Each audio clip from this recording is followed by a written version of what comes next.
मैं राघव चड्ढा नहीं हूं जो चड्डी बन जाऊंगी, घोष हूं और हमेशा घोष ही रहूंगी, ये कहने वाली सयानी घोष अब टीएमसी को टाटा बाय बाय कह रही हैं। ये वही सयानी घोष हैं जो ममता बनर्जी को प्रधानमंत्री बनाने की बात कह रही थी और कह रही थी कि पार्टी से बगावत नहीं करेंगे।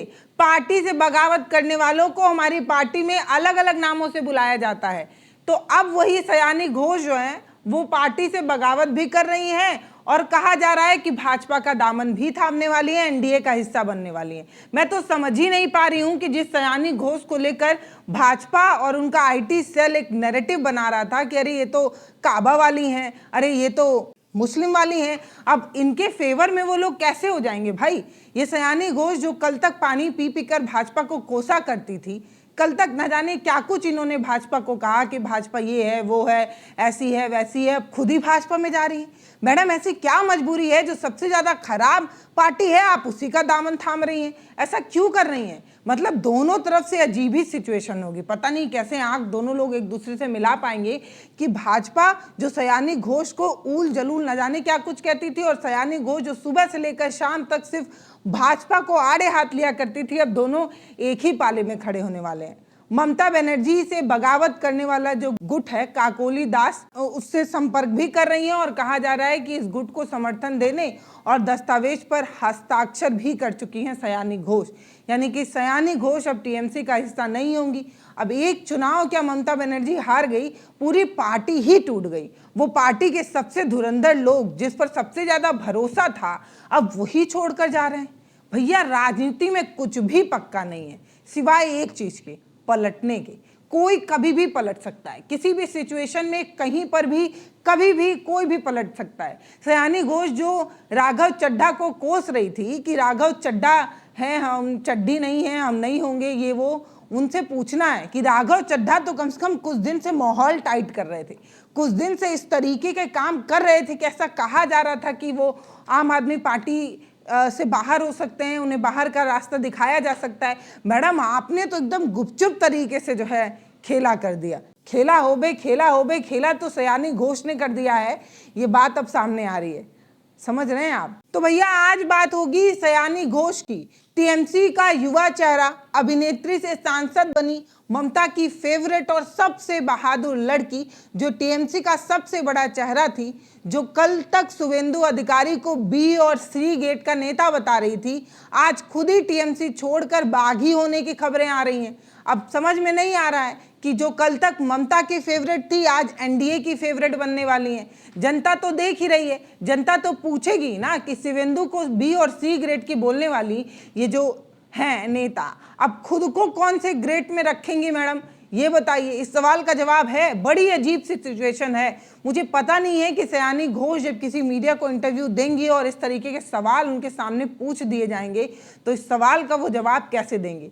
फिलहाल सबसे बड़ी बात यह है कि सयानी घोष है कौन ये जान लेते हैं। सयानी घोष का जन्म 27 जनवरी 1993 में हुआ था। बंगाली फिल्म और टीवी इंडस्ट्री में अभिनेत्री सिंगर के रूप में उन्होंने काफी काम किया, फिर राजनीति में एंट्री की ममता बनर्जी और टीएमसी के बदौलत। टीएमसी में यूथ कांग्रेस की प्रेसिडेंट भी बनी। 2024 में जब लोकसभा चुनाव हुआ तब यादवपुर वाली सीट से टीएमसी ने उन्हें टिकट दिया और वो संजोग से सांसद भी बन गई। ममता दीदी की जो सबसे बड़ी बात थी माँ माटी और मानुष, उस राजनीति में जोर शोर से रैलियां करते, इंटरव्यू देते और सोशल मीडिया कैंपेन संभालते सयानी घोष नजर आई। सयानी घोष जो है वो बीजेपी और विपक्ष पर तीखे सवाल करती थी। उनका बागी अंदाज लोगों को खूब पसंद आता था। एक महिला जो कभी काबा गाती है और कभी हनुमान चालीसा पढ़ती है, ये कैसी सेकुलर नेता है, इस तरीके की खूब तारीफ हुई। बंगाल में इस बार का जो चुनाव रहा वो कहीं ना कहीं सयानी घोष को सेंटर बनाकर रहा, ये किसी से छुपा नहीं है। जब भी टीएमसी की चर्चा होती थी सयानी घोष का नाम लिए बिना तो बात ही नहीं पूरी हो पाती थी। उस समय कहती थी कि हमारे पास हवाई चप्पल और सफेद साड़ी वाली ममता है, इनके पास ईडी है, सीबीआई है, ये है वो है, हमारे पास क्या है, हमारे पास ममता है। ममता जो हवाई चप्पल और सफेद साड़ी पहनती हैं, मतलब ममता के प्रति पूर्ण समर्पण वाली भावना उनमें दिखती थी। लेकिन आज आज सब कुछ बदल चुका है, क्योंकि समय का पहिया चलता है और सब कुछ बदलता है। कहते हैं जब गीदड़ की मौत आती है तो वो शहर की तरफ भागता है, लेकिन आजकल किसी भी विपक्ष के नेता पर जब ईडी सीबीआई की नजर पड़ती है तो वो सीधे सत्ताधारी पार्टी के दफ्तर की तरफ भागने लगता है। एनडीटीवी की रिपोर्ट ये बता रही है कि तृणमूल कांग्रेस के 20 सांसद एक बागी चिट्ठी पर हस्ताक्षर कर चुके हैं और इस लिस्ट में सबसे चौंकाने वाला नाम जो है वो सयानी घोष का ही है। पिछले कुछ दिनों से हम देख रहे हैं कभी विधायक जो है वो पाला पलट रहे हैं, कभी विधायक टीएमसी को छोड़कर जा रहे हैं, कभी पार्षद टीएमसी को छोड़कर जा रहे हैं, कभी सांसद जो है वो छोड़कर जा रहे हैं। सभी खबरें एक खबर थी, लेकिन सयानी घोष का टीएमसी को छोड़ना एक हैरान करने वाली खबर है।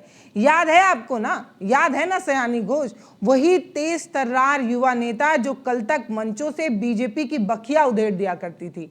आज उनकी अंतरात्मा की आवाज उनसे पूछी तो रही होगी, लेकिन समझ में नहीं आता कि ये अंतरात्मा की जो आवाज होती है वो हम जैसे नॉर्मल लोगों को आती है या बड़े बड़े लोगों को भी आती है, या इनकी अंतरात्मा की आवाज किसी फाइलों के नीचे दबा दी जाती है। कुछ महीने पहले ईडी की दफ्तर में इनकी भी एक फाइल खुली थी। शिक्षक भर्ती घोटाला का मामला सामने आया था और सयानी घोष से पूछताछ हुई थी।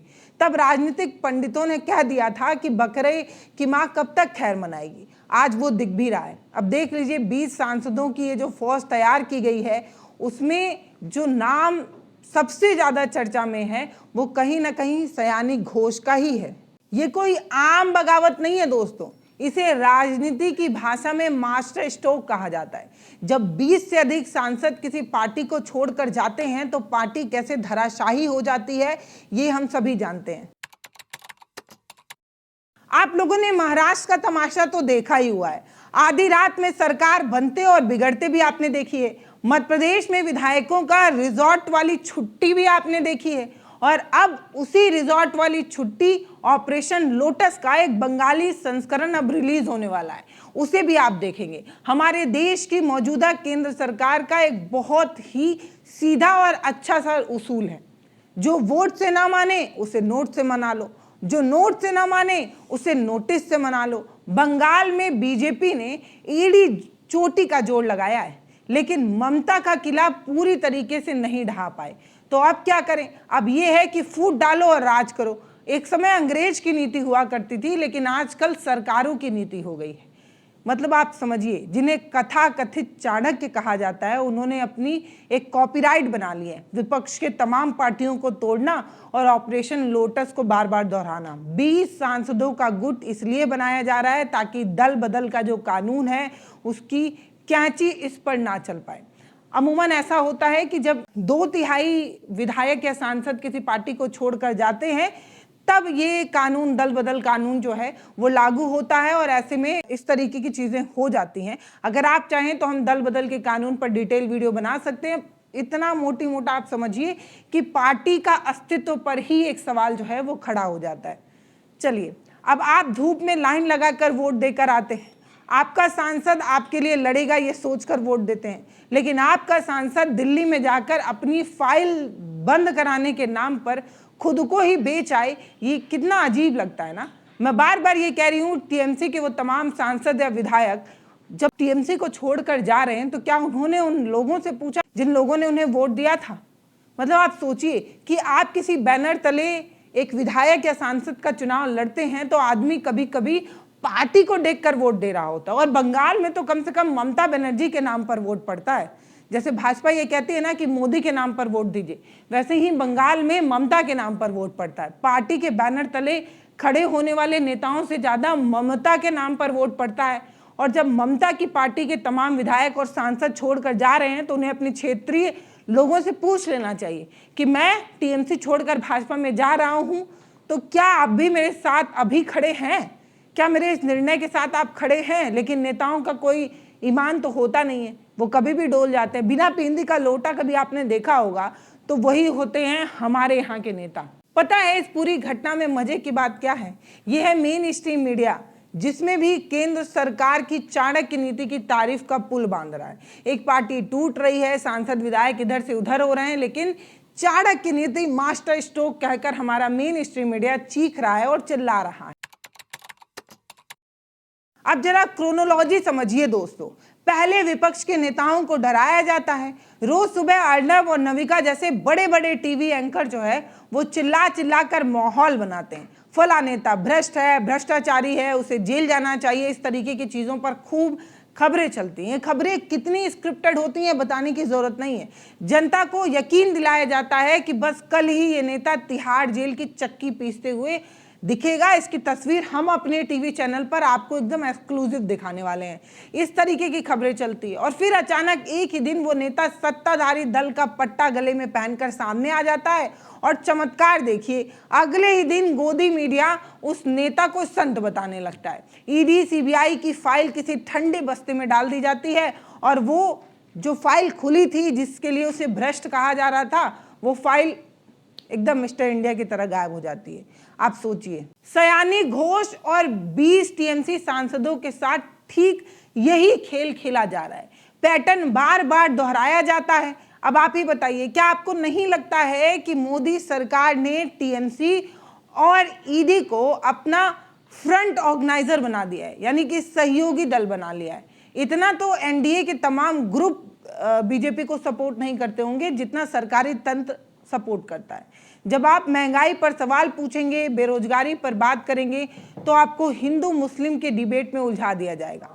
विपक्ष के नेता सवाल पूछेंगे तो आप क्या करते हैं? आप पार्टी ही छोड़ देते हैं। भैया यही तो है क्रोनोलॉजी। ना विपक्ष रहेगा ना सवाल पूछेगा। कोई विपक्ष का नेता जब बार बार सरकार को घेरता है या बहुत मजबूती से खड़ा हो जाता है, उस 56 इंच के सीने के सामने जब खड़ा होता है तो उस पार्टी को ही तोड़ दिया जाता है। ना रहेगा बांस, ना बजेगी बांसुरी, ना रहेगी पार्टी, ना पूछे जाएंगे सवाल। कितना बढ़िया काम है। यही तो होता है हम हैं बस हम ही हैं वाली नीति के अंतर्गत। अब सवाल यह है कि आगे क्या होने वाला है। बहुत मुमकिन है कि अगले कुछ दिनों में हम बंगाल में एक बहुत बड़ा राजनीतिक नाटक देखने वाले हैं। लाइव टेलीकास्ट होगा तो पॉपकॉर्न वगैरह तैयार रखिएगा। एक बहुत मजेदार की कहानी आप देख पाएंगे। अगले कुछ दिनों में कुछ नए रिजॉर्ट बुक किए जाएंगे, कुछ नई फ्लाइट जो है वो उड़ान भरेंगी, टीवी पर ब्रेकिंग न्यूज चलेगी और ममता बनर्जी का किला ढहा दिया जाएगा, जो तमाम जगहों पर किया गया है। महाराष्ट्र से लेकर तमाम चीजें इस बात का गवाह है कि बीजेपी जिसके कंधे को पकड़कर सत्ता में आती है, उसी कंधे को पहले तोड़ देती है। वही बात हो रही है यहाँ पर। तो ये है कि चुनाव जीतने के लिए किया जाता है, लेकिन अब तो बंगाल में चुनाव जीतने के बाद भी टीएमसी को तोड़ने की कोशिश है।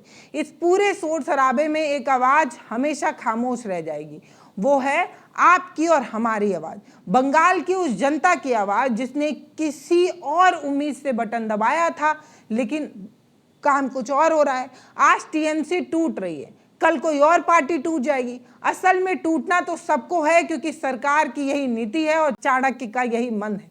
असल में जब कोई वोट टूटता है ना, जब कोई नेता या सांसद टूटता है तो वो नहीं टूटता है, असल में टूट जाता है वो मनोबल, असल में टूट जाता है वो संविधान, असल में टूट जाता है वो मन जो सोचकर किसी नेता को वोट दिया गया होता है। सत्ता के अहंकार में चूर इस सरकार ने ये मान लिया है कि वो देश की किसी भी संस्था, किसी भी नेता और किसी भी जनादेश को अपनी जेब में रखकर घूमती है। लेकिन याद रखिएगा, बकले को बलि से पहले खूब खिलाया पिलाया जाता है।